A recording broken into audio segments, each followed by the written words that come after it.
The arrival of the comedian. Dr. Marcus Webb stood in the sterile white chamber of the Galactic Cultural Exchange Center, clutching his worn leather suitcase like a life preserver. At 42 years old, he was considered past his prime in the comedy world. His career on Earth had peaked and faded, leaving him with nothing but old jokes and fading memories of packed theaters. When the opportunity came to be Earth's first cultural ambassador to the Galactic Union, he'd taken it without hesitation. Anything was better than another empty comedy club. The door opened with a soft hiss, and 3 aliens entered. Marcus recognized the species from his briefing materials. The tall one with crystalline skin was a Valerian. The one with multiple eyes was from the collective mind. The third, smallest but somehow most imposing, was a Carillion elder, a species known for their wisdom and influence across 200 worlds. Mr. Webb, the Carillion said, her voice translated through a device that made it sound flat and emotionless. I am Elder Cythera. We welcome you to the Galactic Union. However, I must be direct. Your credentials are concerning. Marcus set down his suitcase. Concerning how? You are a comedian, the Valerian said, his tone making the word sound like an insult. Your entire career has been dedicated to making others laugh. The Galactic Union has no equivalent profession. We do not understand why Earth would send someone with such limited skills. Marcus felt the familiar sting of rejection, but he'd learned long ago how to hide it with humor. Well, that's the thing about humans. We like to laugh. It's kind of our thing. The 3 aliens exchanged glances. The collective mind representative spoke, her multiple eyes blinking in sequence. We have studied this human behavior called laughter. It appears to be a respiratory malfunction triggered by unexpected stimuli. It serves no productive purpose. No productive purpose? Marcus couldn't help but laugh at the irony. Laughter keeps us sane. It brings us together. It helps us cope with the hard parts of life. Elder Cythera's expression remained unchanged. The galaxy has advanced beyond such primitive coping mechanisms. We have meditation, chemical treatments, and psychological conditioning. Laughter is unnecessary. The challenge begins. Marcus spent his first week on the orbital station observing the alien cultures around him. What he saw disturbed him deeply. The beings here were efficient, intelligent, and productive. They accomplished incredible things through cooperation and logic. But there was something missing, something fundamentally wrong. No one smiled. No one joked. No one seemed to experience joy. He watched a group of Valerian children at play, if you could call it that. They were practicing complex mathematical equations using holographic displays. When one child solved a particularly difficult problem, the others merely acknowledged it with a nod and moved to the next challenge. There was no celebration, no excitement, no sense of accomplishment beyond the logical recognition of achievement. Marcus saw scientists making breakthrough discoveries with no more emotion than if they'd filed paperwork. He observed artists creating beautiful works with technical precision but no passion. He witnessed couples bonding through formal ceremonies that felt more like business contracts than celebrations of love. The galaxy was productive, yes. Advanced, certainly. But it was also the saddest place Marcus had ever seen. He tried his usual material at a cultural gathering that evening. He stood before an audience of 300 beings from 40 different species and delivered his best jokes. The ones that had killed on Earth. The ones that had made entire theaters roar with laughter. The aliens stared at him in silence. So a human walks into a bar, Marcus said, powering through the awkwardness. The bartender says, "Why the long face?" And the human says. The human's facial structure has not changed, a Thorian in the front row interrupted. Your premise is factually incorrect. Marcus tried a different approach. Okay, how about this? What do you call a fish with no eyes? Silence. AFSH, Marcus finished weakly. More silence. You see, it's funny because we understand the linguistic removal of the letter I, which sounds like I, Elder Cythera said from her seat. However, a fish without optical organs would still be called a fish. Your statement is taxonomically inaccurate. Marcus left the stage to polite applause that sounded more like an automated response than genuine appreciation. He'd bombed before, but never like this. Never in front of an audience that literally couldn't understand the concept of humor. The discovery of sadness. Back in his quarters, Marcus considered packing up and going home. He'd failed. Humanity had sent him to represent their culture, and he'd proven that human culture was incomprehensible to the rest of the galaxy. But then something happened that changed everything. He was walking through the station's observation deck when he saw her. A young Valerian woman, maybe 20 in human years, standing alone at the window. Her crystalline skin, which should have been shimmering with vibrant colors, was dull and gray. As Marcus approached, he heard a sound he'd never expected to hear from an alien. She was crying. "Hey," Marcus said softly, moving to stand beside her. "You okay?" The Valerian turned, her large eyes wet with tears. "I am experiencing a malfunction. My emotional regulators are not functioning properly. I should report to medical, but I..." She looked back out the window. "I do not want them to fix me." Marcus followed her gaze to earth, hanging in the darkness like a blue marble. "What's wrong? And please, don't give me the technical answer. Just tell me what you're feeling." "I am sad," she whispered, as if confessing a crime. "My bonding partner terminated our relationship yesterday. He said it was the logical choice, that our compatibility scores had decreased by 15%. He was right. The decision made sense. But I am still sad." Marcus felt his heart break for this alien girl who was experiencing grief for perhaps the first time in her species' modern history. "What's your name?" "Lyra." "Lyra, being sad is okay. It's normal. It means you cared about someone, and that's never a malfunction." "But it hurts," Lyra said, fresh tears streaming down her face. "Why would evolution create emotions that hurt?" "Because," Marcus said gently, "the things that hurt us are usually the things that matter most." "You loved your partner, didn't you? Even if you don't call it love." Lyra nodded slowly. "Yes. I think I did." They stood in silence for a while.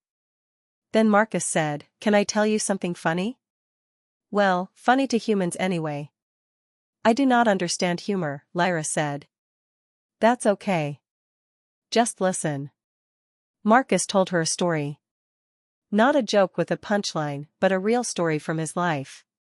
He told her about the time he'd bombed at his first professional gig, how he'd been so nervous he'd forgotten all his material and just started talking about his day. How he described getting stuck in an elevator with a guy dressed as a chicken, and how the absurdity of the situation had made him laugh despite his panic. "And then," Marcus said, "the chicken guy started making chicken noises, and I started making human noises, and we just stood there in this broken elevator making animal sounds at each other until we were both laughing so hard we couldn't breathe. The elevator started working again, and we went our separate ways. I never saw him again. But I'll never forget how good it felt to laugh in that moment, to find joy in something completely stupid and pointless." Lyra's skin had brightened slightly during the story. "Why is this funny?" "Because it's absurd. Because life is absurd sometimes. Because two intelligent beings reduced themselves to making animal noises and found connection in it." Marcus smiled. "And because laughter is what happens when we accept the absurdity instead of fighting it." For the first time, Lyra's face shifted into something that might have been a smile. It was small, uncertain, but it was there. "Teach me," she said suddenly. "Teach me to laugh." The first lesson. Word spread quickly through the station. The human comedian was offering lessons in something called humor appreciation. Most aliens dismissed it as a waste of time. But a few, like Lyra, were curious. They were the ones who'd experienced sadness, loss, frustration, emotions that the galactic civilization had tried to eliminate but couldn't quite erase. Marcus's first class had 12 students. They sat in a small conference room, looking at him with expressions ranging from skepticism to hope. "Okay," Marcus said, standing at the front. "First lesson in humor, you can't force it. Laughter isn't logical. It's not about processing information correctly. It's about letting go of control and experiencing something unexpected." "How do we do that?" asked a Thorian named Kexval. "We start with the basics. Observation." Marcus pointed to himself. "Humans are ridiculous. We walk on two legs even though it's terribly inefficient. We have hair in random places. We make weird noises when we're surprised. Instead of seeing these things as flaws, humor lets us celebrate them as quirks." He spent the next hour teaching them about different types of humor. Puns, which played with language. Physical comedy, which embraced clumsiness. Self-deprecating jokes, which required vulnerability. Observational humor, which found the funny in everyday life. The aliens struggled. They overanalyzed every joke. They dissected every punchline. They treated humor like a math problem to be solved. But then something magical happened. Marcus was demonstrating physical comedy, pretending to trip over his own feet. It was a classic pratfall, something he'd done 1,000 times. And in the middle of his exaggerated stumble, he actually lost his balance and fell for real, landing hard on his rear end. There was a moment of shocked silence. Then Lyra made a sound. It started as a small hiccup, then grew into a genuine laugh. The sound was strange, almost mechanical at first, but it was real. Other students joined in, their laughter mixing into a bizarre chorus of alien sounds. Marcus sat on the floor, rubbing his sore tailbone, and started laughing too. Not because the fall was funny, but because the sound of aliens laughing was the most beautiful thing he'd ever heard. "That's it," he said, grinning. "That's exactly it. You're laughing. But you hurt yourself," Kexval said, confused even as he continued to make a sound that resembled chuckling. "Why is your pain amusing?" "Because I'm okay," Marcus explained. "That's the secret of comedy. It's tragedy plus time, plus safety. You can laugh at someone falling because they're not actually hurt. You can laugh at life's absurdities because you survived them. Laughter is celebrating our resilience." The class continued for 3 hours instead of 1. The students didn't want to leave. They were discovering something they'd never experienced before, the pure, irrational joy of laughter. As they filed out, Lyra stayed behind. Her crystalline skin was glowing with vibrant colors Marcus had never seen on any Valerian. "Thank you," she said simply. "For what?" "For showing me that sadness doesn't have to be fixed. That feeling things deeply, even when it hurts, is not a malfunction. And that joy exists, real joy, not just the absence of negative emotions." Marcus felt tears in his own eyes. "That's what humans do, Lyra. We feel everything deeply. It makes life harder, but it also makes it worth living." She smiled, a real, genuine smile.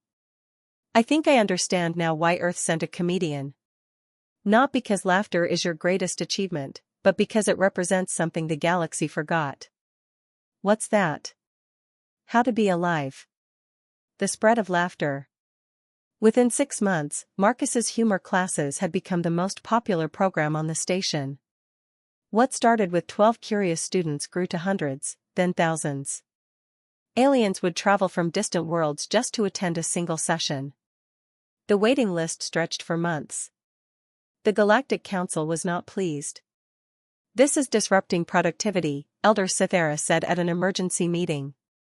"Workers are spending hours watching what they call comedy videos instead of completing their tasks. Research teams are taking breaks to share jokes. Even diplomatic negotiations have been interrupted by unexplained laughter." Marcus stood before the council, feeling like a student called to the principal's office. "With respect, Elder, maybe that's not a bad thing." "Not a bad thing?" The Valerian counselor's skin flashed red with anger. "Efficiency is down 17% across all sectors where your influence has spread. This is catastrophic." "Is it?" Marcus pulled up data on his tablet. Because I've been tracking some numbers too. Mental health incidents are down 40%. Interpersonal conflicts have decreased by 35%. And most interesting, creative innovations have increased by 52%. People who laugh together work better together. They're more creative, more cooperative, more resilient. The council members exchanged glances. The collective mind representative spoke. We have noticed these changes. We do not understand the mechanism. The mechanism is simple, Marcus explained. Laughter reduces stress. It builds connections between people. It makes us more flexible in our thinking. A society that can laugh at itself can adapt to anything.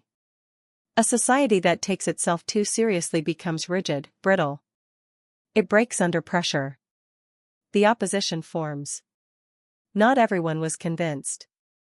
A movement formed calling themselves the logical purists. They argued that humor was a human contamination, a virus infecting the galaxy's rational civilizations. Their leader was a Carillion named Elder Vorthak, who had written extensively about the dangers of emotional indulgence. The human has introduced chaos, Vorthak declared at a public forum. Before he arrived, our societies functioned with precision. Now beings waste time on frivolous activities. They make decisions based on feelings rather than logic. They prioritize happiness over productivity. This is regression, not progress. Marcus attended the forum and asked to respond. Elder Vorthak, can I ask you a question? When was the last time you felt joy? Not satisfaction at completing a task. Not the absence of discomfort. But real, overwhelming, irrational joy? Vorthak's expression remained unchanged. I do not indulge in such primitive emotions.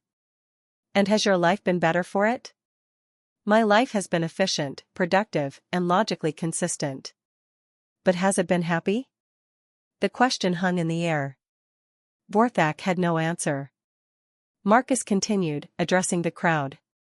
The logical purists want you to believe that emotions make you weak. But I've seen something different these past months. I've watched Lyra, who was afraid to feel sadness, become one of the most empathetic counselors on this station. I've seen Kexval, who thought laughter was a malfunction, use humor to resolve a diplomatic crisis between two warring factions. I've witnessed beings from dozens of species come together, not because logic demanded it, but because joy united them. He paused, looking at the thousands of faces in the crowd. Humanity isn't trying to make you less intelligent or less capable. We're trying to show you that intelligence without joy is empty. That capability without connection is lonely. That a life lived entirely in service of efficiency isn't really a life at all. The test of war. The real test came when the Krell attacked. The Krell were a warrior species that had been conquering worlds for centuries. They struck at the station without warning, their ships appearing from nowhere and opening fire. Alarms blared. Shields held, barely. The station's defenders scrambled to respond. Marcus found himself in an emergency shelter with 200 other beings, including many of his students. The shelter shook with each impact. Systems failed one by one. The air grew thin. People, aliens, began to panic. In a society that had eliminated emotion, no one knew how to handle genuine terror. Beings were freezing up, their logical minds unable to process the chaos of battle. Some were literally shutting down, retreating into catatonic states. Marcus made a decision. He stood up.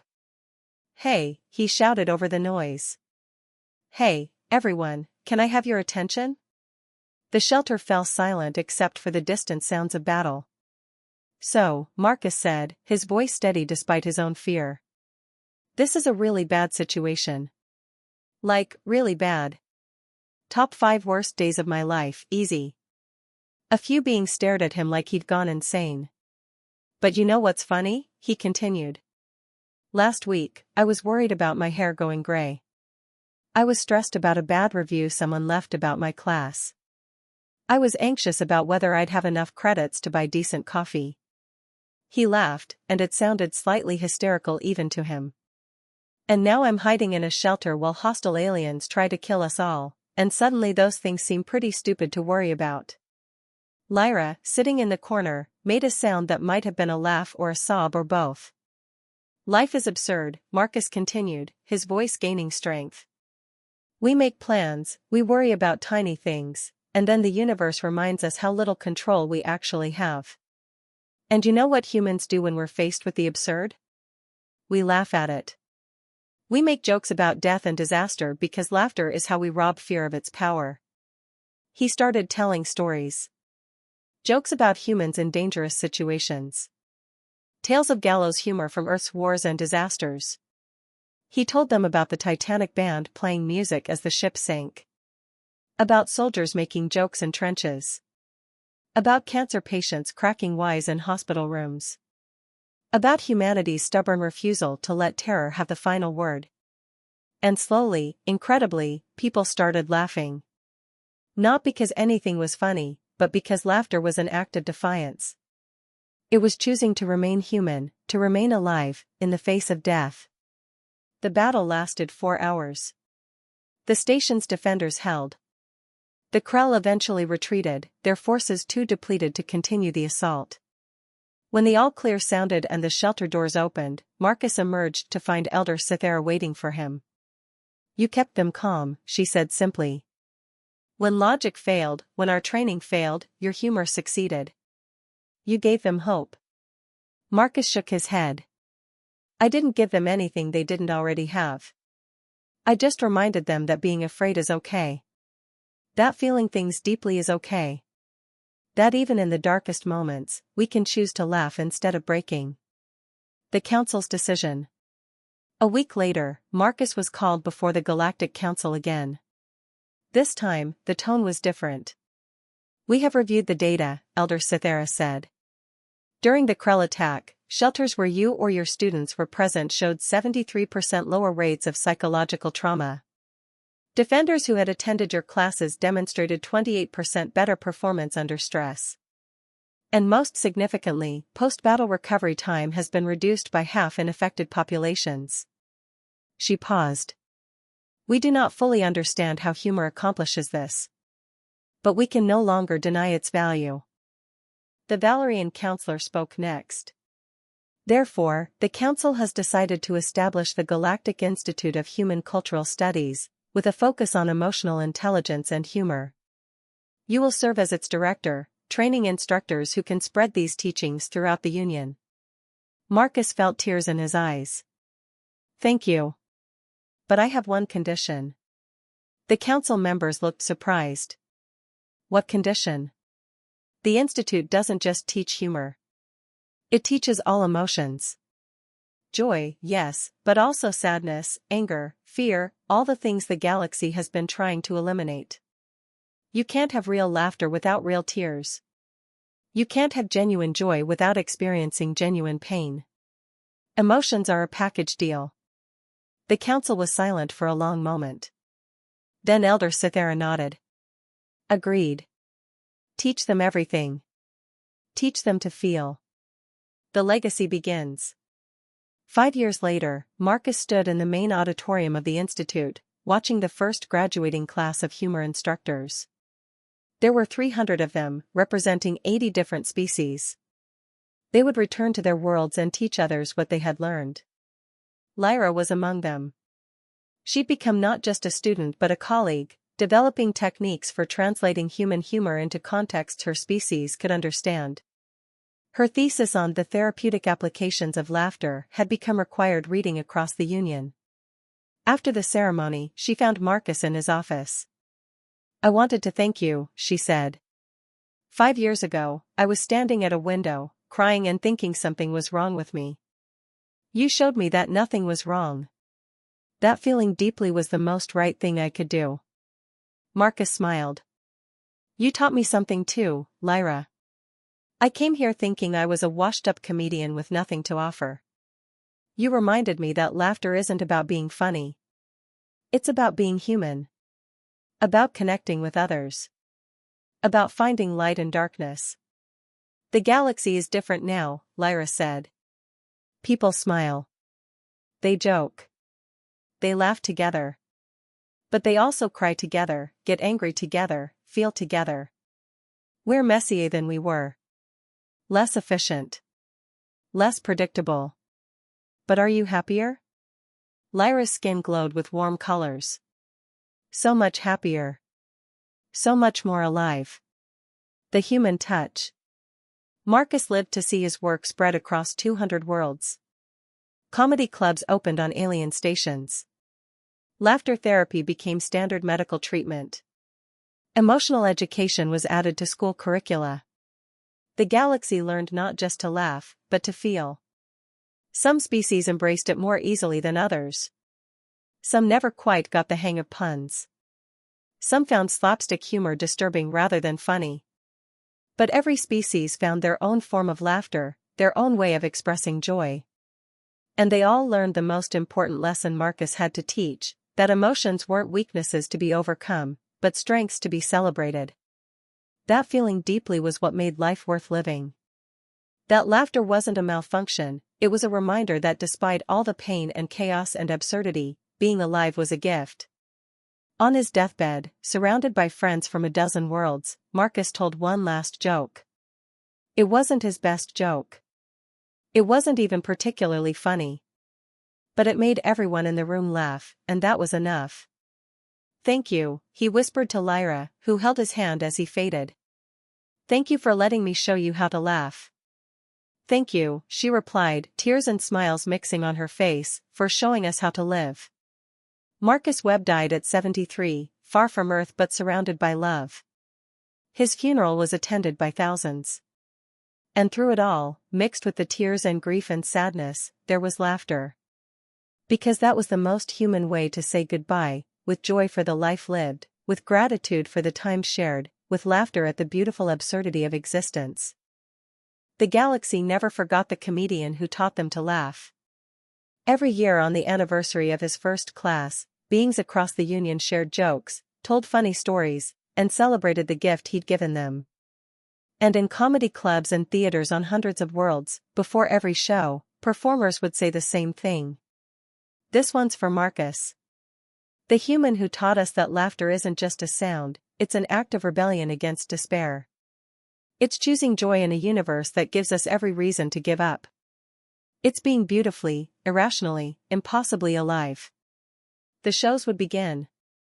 The audiences would laugh. And somewhere in the cosmos, if consciousness survived beyond death, Marcus Webb was laughing too. Because that's what humans do. We find joy in unexpected places. We make light in the darkness. We teach others that life doesn't have to be perfect to be wonderful. We laugh, and in laughing, we teach the universe how to sing.